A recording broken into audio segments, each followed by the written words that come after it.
Wuthering Heights by Emily Brontë. Chapter 1. 1801.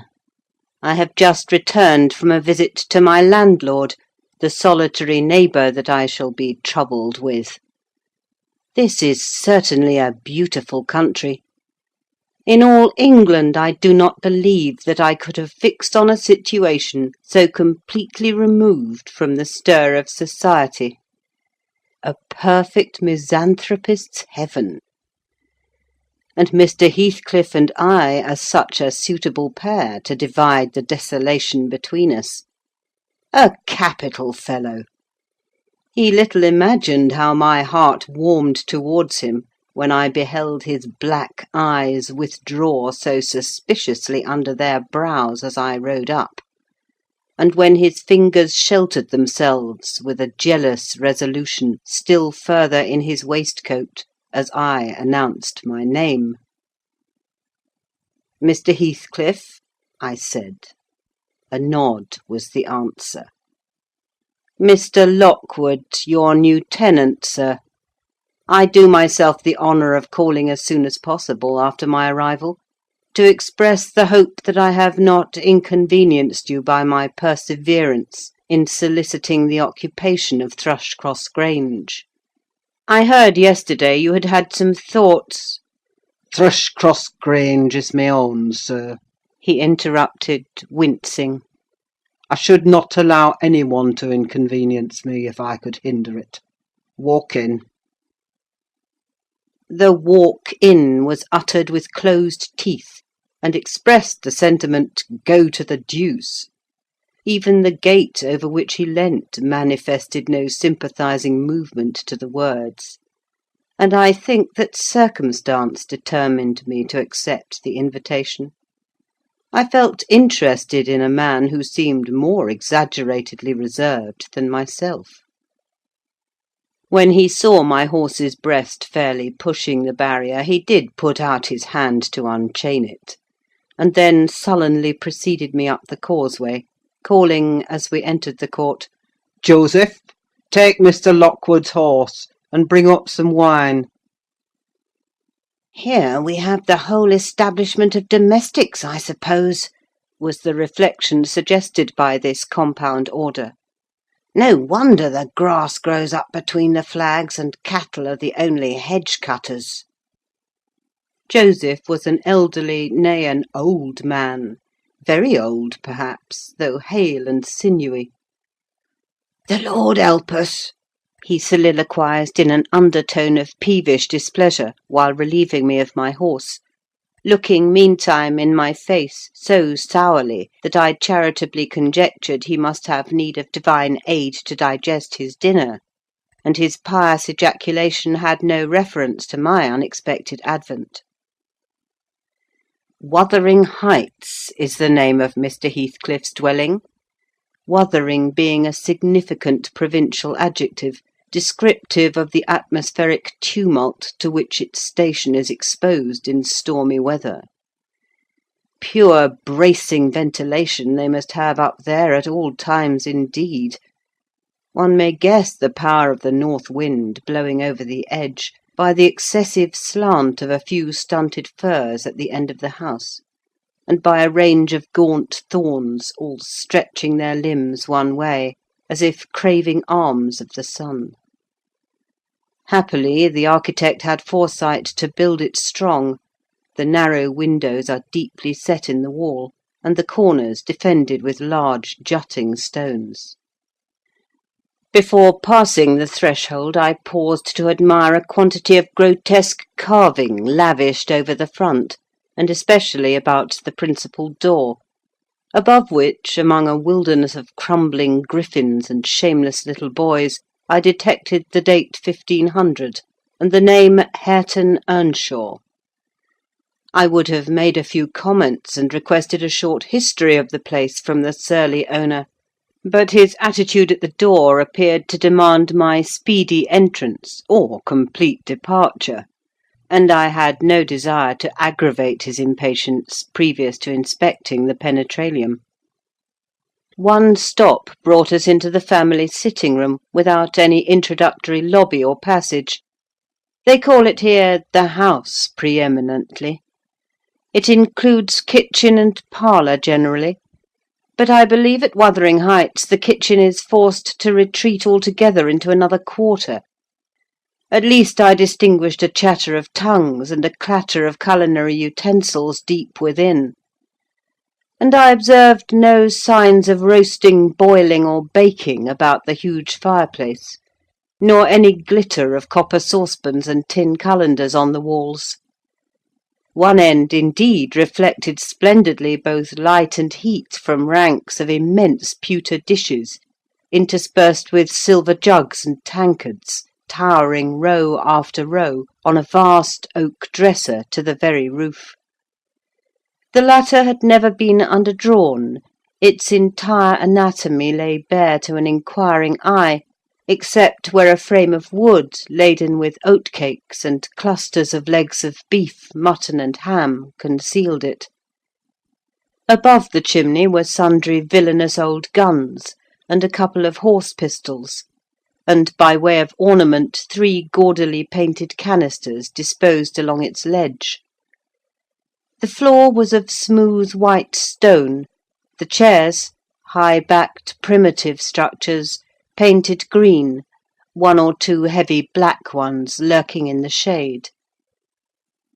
In an arch under the dresser reposed a huge liver-coloured bitch pointer, surrounded by a swarm of squealing puppies, and other dogs haunted other recesses.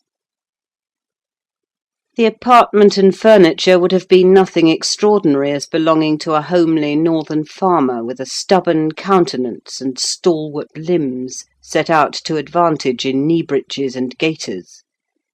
Such an individual seated in his armchair, his mug of ale frothing on the round table before him, is to be seen in any circuit of 5 or 6 miles among these hills, if you go at the right time after dinner.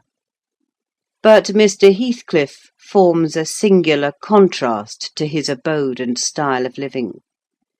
He is a dark-skinned gipsy in aspect, in dress and manners a gentleman, that is, as much a gentleman as many a country squire, rather slovenly perhaps, yet not looking amiss with his negligence, because he has an erect and handsome figure, and rather morose. Possibly some people might suspect him of a degree of underbred pride. I have a sympathetic chord within that tells me it is nothing of the sort. I know by instinct his reserve springs from an aversion to showy displays of feeling, to manifestations of mutual kindliness.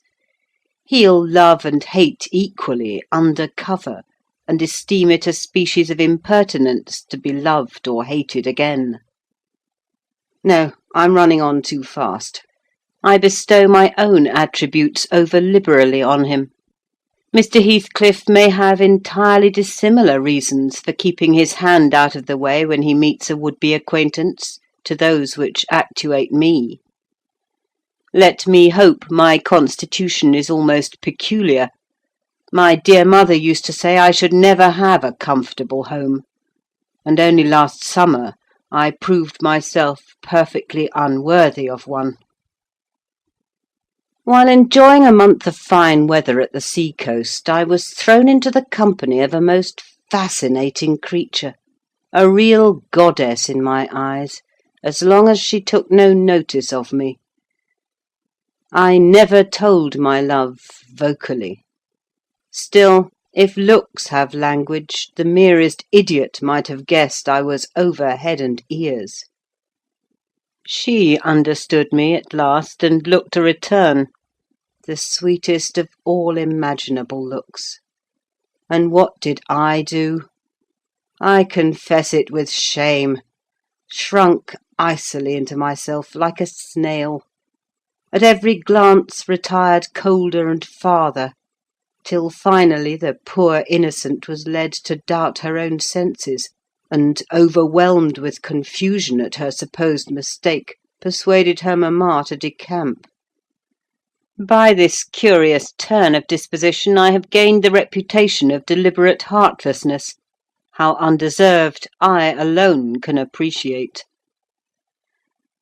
I took a seat at the end of the hearthstone opposite that towards which my landlord advanced, and filled up an interval of silence by attempting to caress the canine mother, who had left her nursery and was sneaking wolfishly to the back of my legs, her lip curled up, and her white teeth watering for a snatch. My caress provoked a long guttural gnarl. "You'd better let the dog alone," growled Mr. Heathcliff in unison, checking fiercer demonstrations with a punch of his foot. "She's not accustomed to be spoiled, not kept for a pet." Then, striding to a side door, he shouted again, "Joseph!" Joseph mumbled indistinctly in the depths of the cellar, but gave no intimation of ascending. So his master dived down to him, leaving me vis-à-vis the ruffianly bitch and a pair of grim, shaggy sheep-dogs, who shared with her a jealous guardianship over all my movements. Not anxious to come in contact with their fangs, I sat still. But, imagining they would scarcely understand tacit insults, I unfortunately indulged in winking and making faces at the trio, and some turn of my physiognomy so irritated Madam that she suddenly broke into a fury and leapt on my knees. I flung her back and hastened to interpose the table between us. This proceeding aroused the whole hive. Half a dozen four-footed fiends of various sizes and ages issued from hidden dens to the common centre.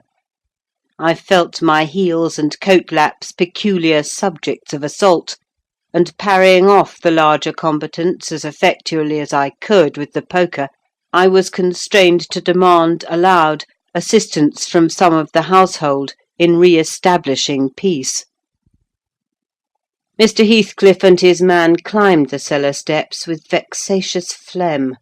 I don't think they moved 1 second faster than usual, though the hearth was an absolute tempest of worrying and yelping.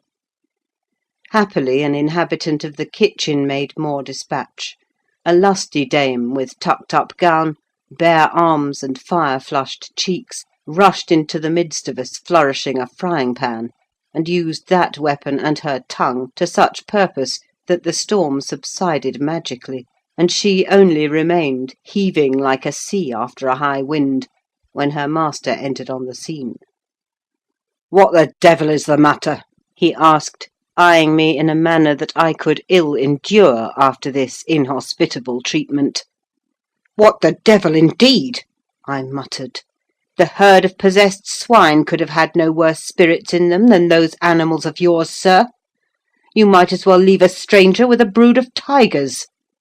"They won't meddle with persons who touch nothing," he remarked, putting the bottle before me and restoring the displaced table. "The dogs do right to be vigilant. Take a glass of wine?" "No, thank you." "Not bitten, are you?" If I had been, I would have set my signet on the biter. Heathcliff's countenance relaxed into a grin. "Come, come," he said. "You are flurried, Mr. Lockwood. Here, take a little wine. Guests are so exceedingly rare in this house that I and my dogs, I'm willing to own, hardly know how to receive them. Your health, sir?" I bowed and returned the pledge, beginning to perceive that it would be foolish to sit sulking for the misbehaviour of a pack of curs.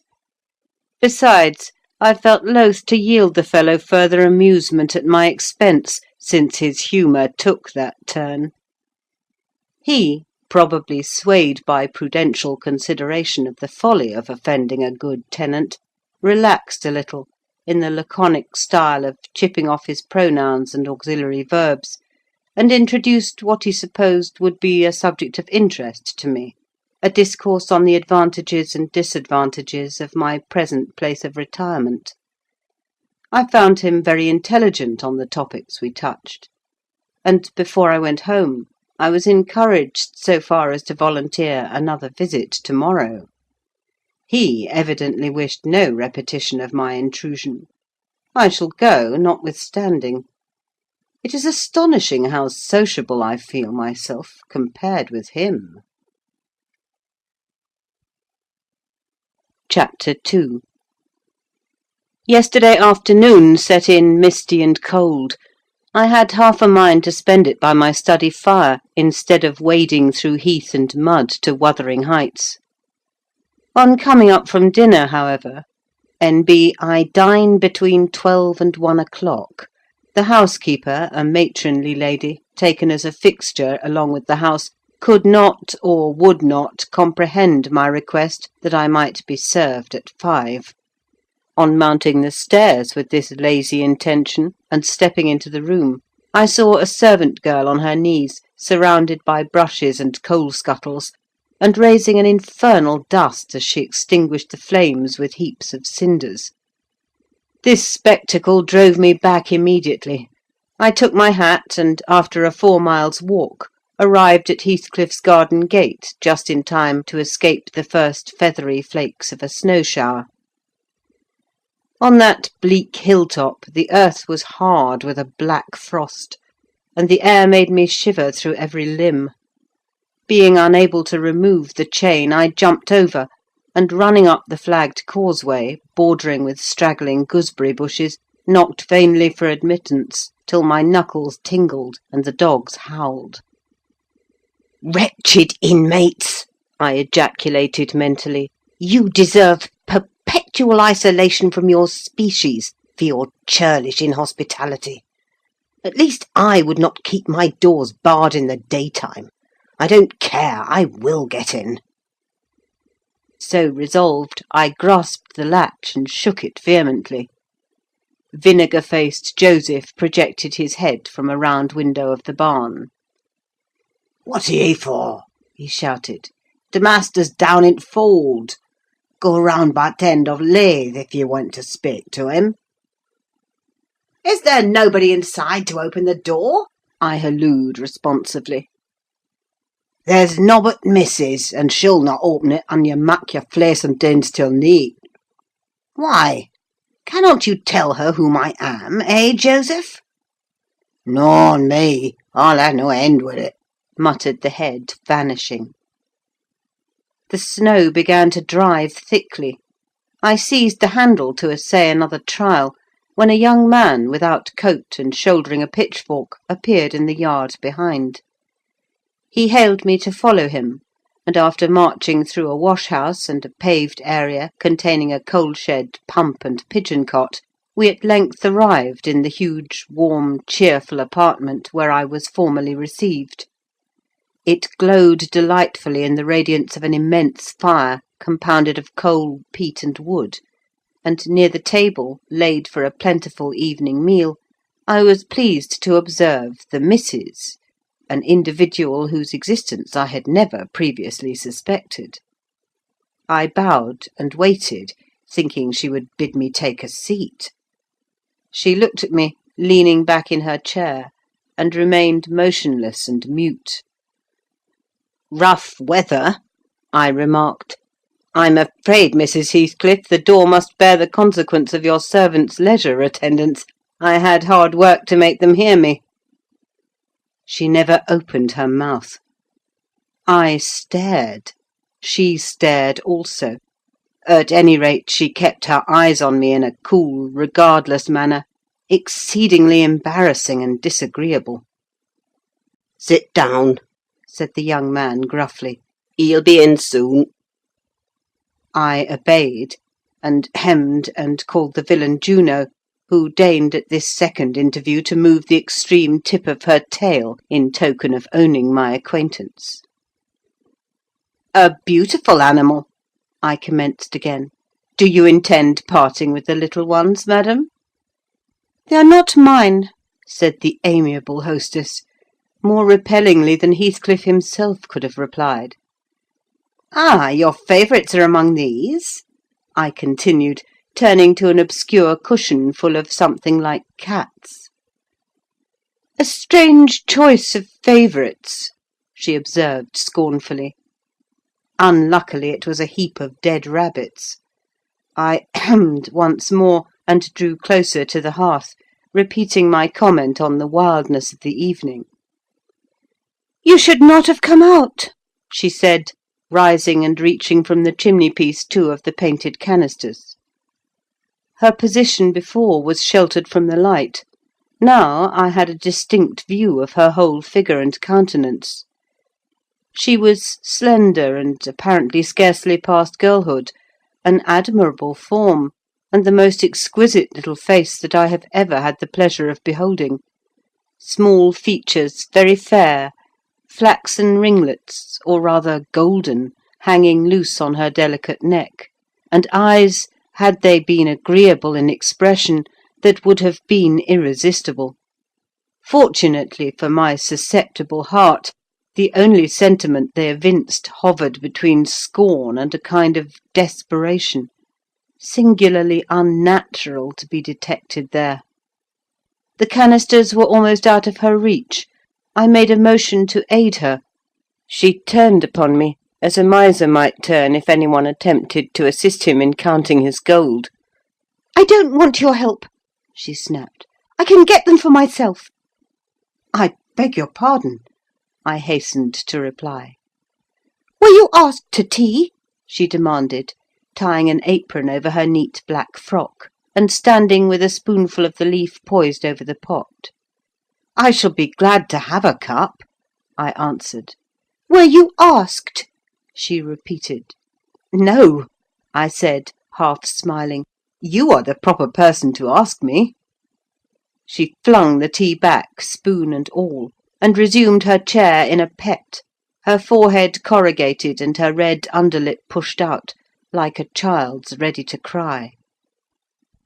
Meanwhile, the young man had slung on to his person a decidedly shabby upper garment, and, erecting himself before the blaze, looked down on me from the corner of his eyes, for all the world as if there were some mortal feud unavenged between us. I began to doubt whether he were a servant or not. His dress and speech were both rude, entirely devoid of the superiority observable in Mr. and Mrs. Heathcliff. His thick brown curls were rough and uncultivated, his whiskers encroached bearishly over his cheeks, and his hands were embrowned like those of a common labourer. Still his bearing was free, almost haughty, and he showed none of a domestic's assiduity in attending on the lady of the house. In the absence of clear proofs of his condition, I deemed it best to abstain from noticing his curious conduct, and 5 minutes afterwards the entrance of Heathcliff relieved me, in some measure, from my uncomfortable state. "You see, sir, I'm come according to promise," I exclaimed, assuming the cheerful, "and I fear I shall be weather-bound for half an hour, if you can afford me shelter during that space." "Half an hour?" he said, shaking the white flakes from his clothes. "I wonder you should select the thick of a snowstorm to ramble about in. Do you know that you run a risk of being lost in the marshes? People familiar with these moors often miss their road on such evenings, and I can tell you there is no chance of a change at present." "Perhaps I can get a guide among your lads, and he might stay at the Grange till morning. Could you spare me one?" "No, I could not." "Oh, indeed! Well, then, I must trust to my own sagacity." "Humph!" "Are you going to mak' the tea?" demanded he of the shabby coat, shifting his ferocious gaze from me to the young lady. "Is he to have any?" she asked, appealing to Heathcliff. "Get it ready, will you?" was the answer, uttered so savagely that I started. The tone in which the words were said revealed a genuine bad nature.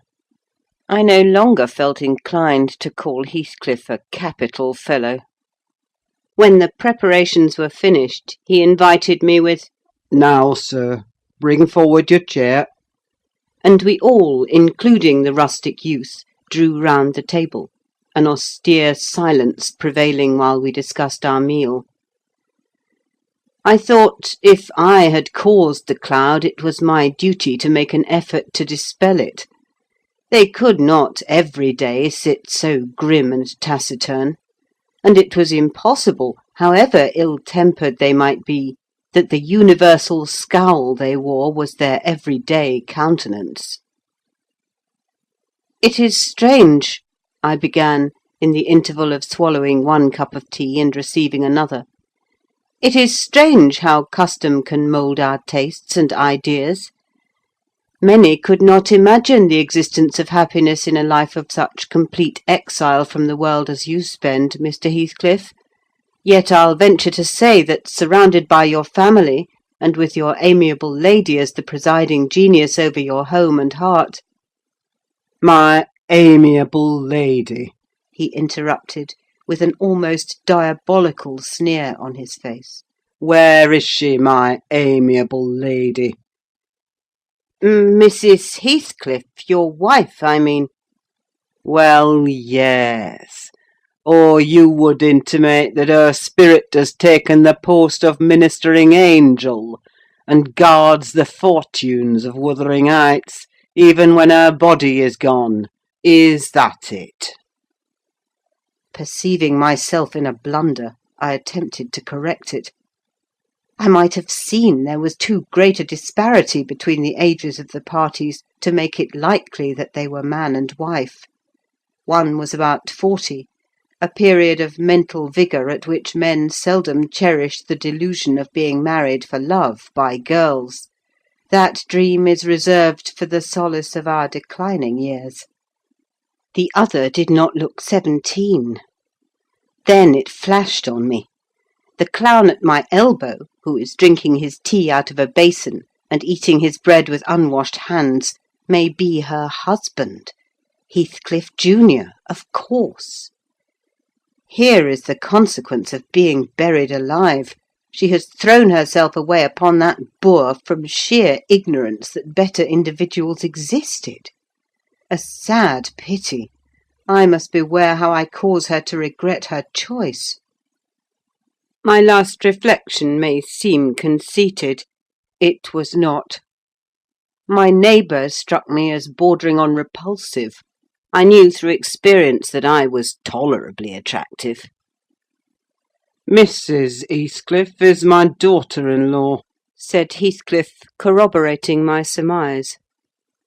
He turned, as he spoke, a peculiar look in her direction, a look of hatred, unless he has a most perverse set of facial muscles that will not, like those of other people, interpret the language of his soul. "Ah, certainly.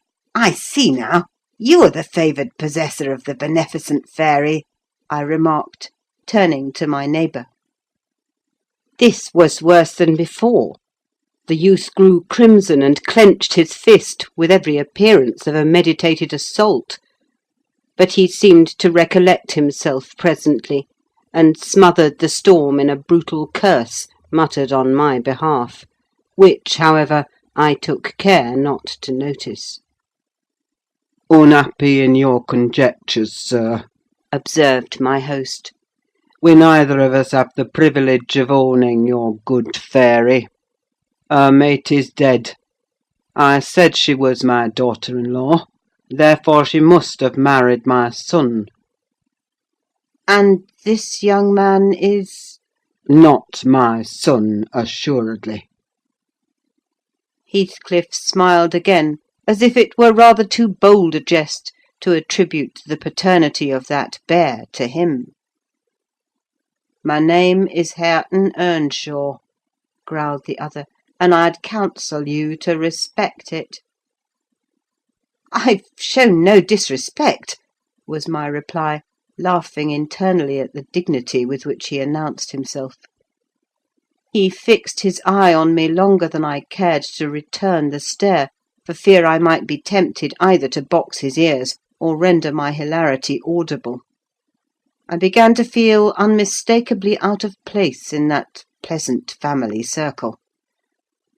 The dismal spiritual atmosphere overcame and more than neutralised the glowing physical comforts round me. and I resolved to be cautious how I ventured under those rafters a third time. The business of eating being concluded, and no one uttering a word of sociable conversation, I approached a window to examine the weather.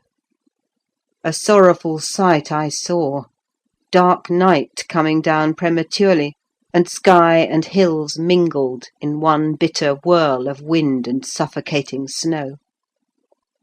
"I don't think it possible for me to get home now without a guide," I could not help exclaiming. "The roads will be buried already, and if they were bare I could scarcely distinguish a foot in advance." Hareton, drive those Dutton sheep into the barn porch. They'll be covered if left in the fold all night. And put a plank before them," said Heathcliff. "How must I do?" I continued, with rising irritation. There was no reply to my question, and on looking round I saw only Joseph bringing in a pail of porridge for the dogs, and Mrs. Heathcliff leaning over the fire, diverting herself with burning a bundle of matches which had fallen from the chimney-piece as she restored the tea canister to its place. The former, when he had deposited his burden, took a critical survey of the room, and in cracked tones grated out, "I wonder how you can fashion to stand there in idleness and war, when all on 'em's going out. But you're a nowt, and it's no use talking.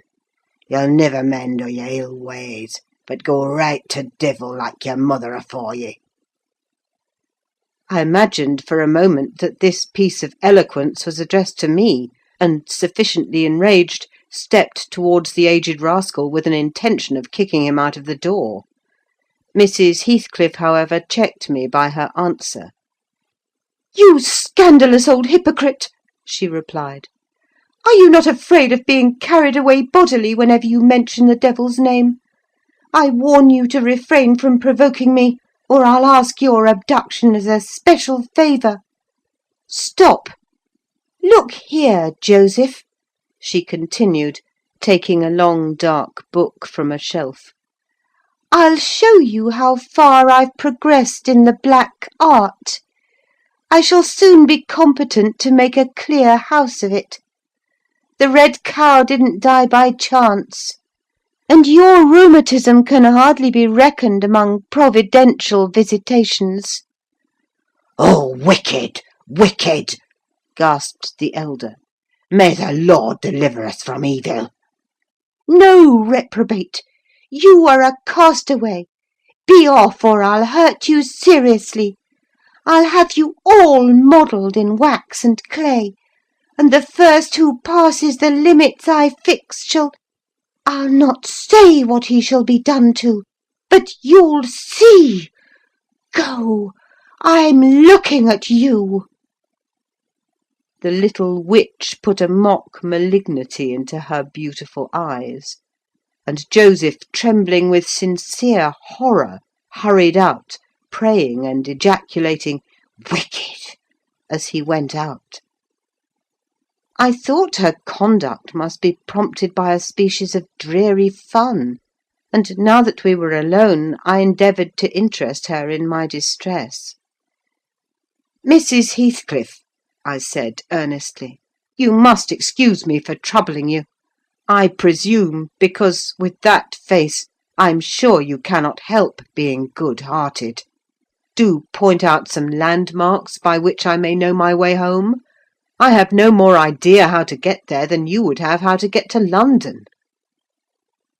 "Take the road you came," she answered, ensconcing herself in a chair with a candle, and the long book open before her.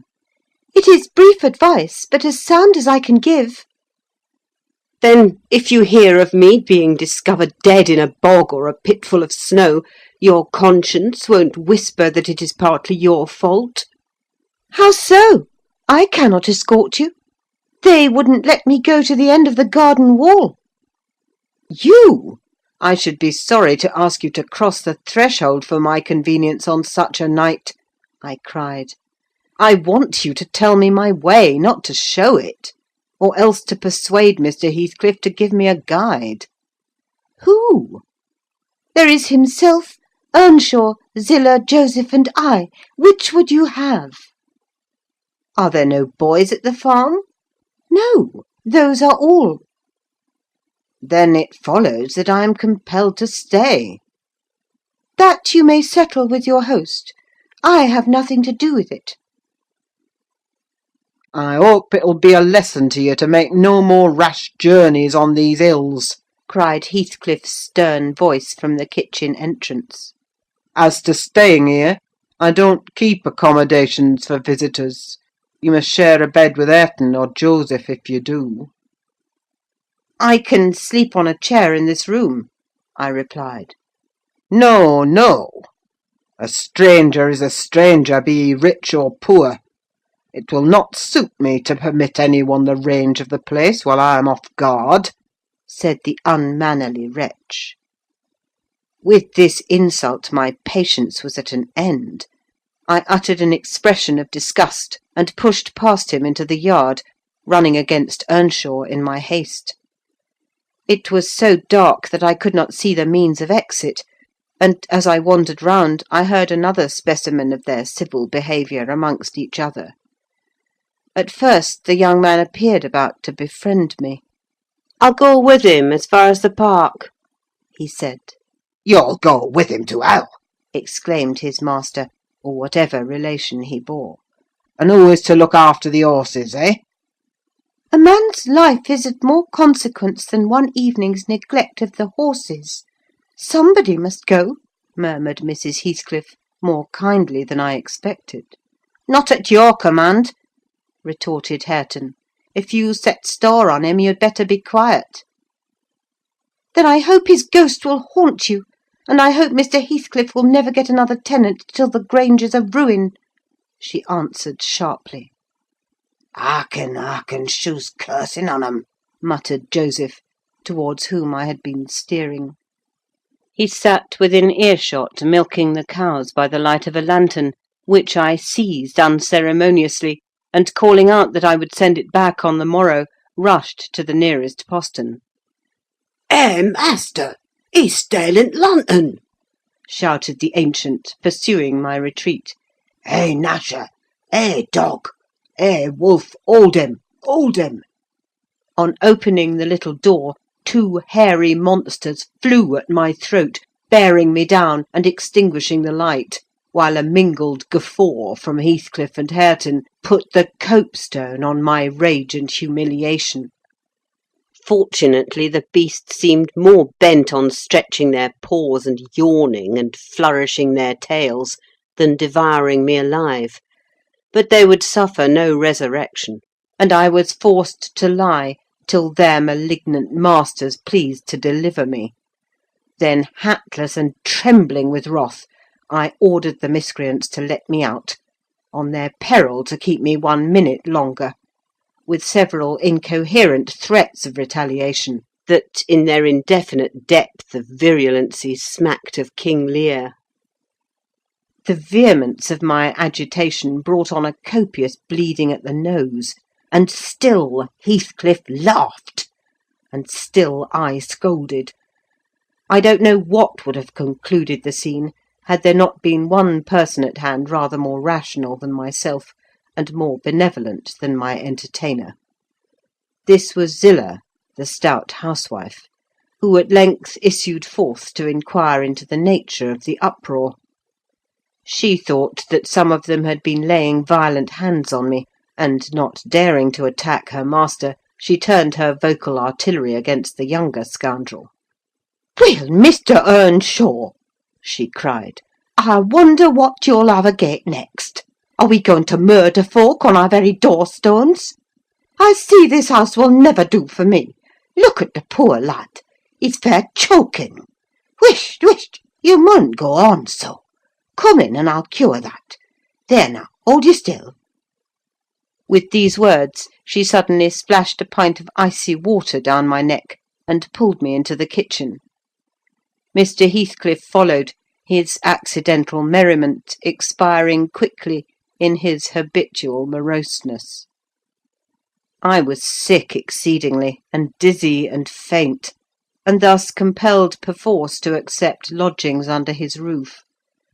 He told Zillah to give me a glass of brandy, and then passed on to the inner room, while she condoled with me on my sorry predicament, and having obeyed his orders, whereby I was somewhat revived, ushered me to bed.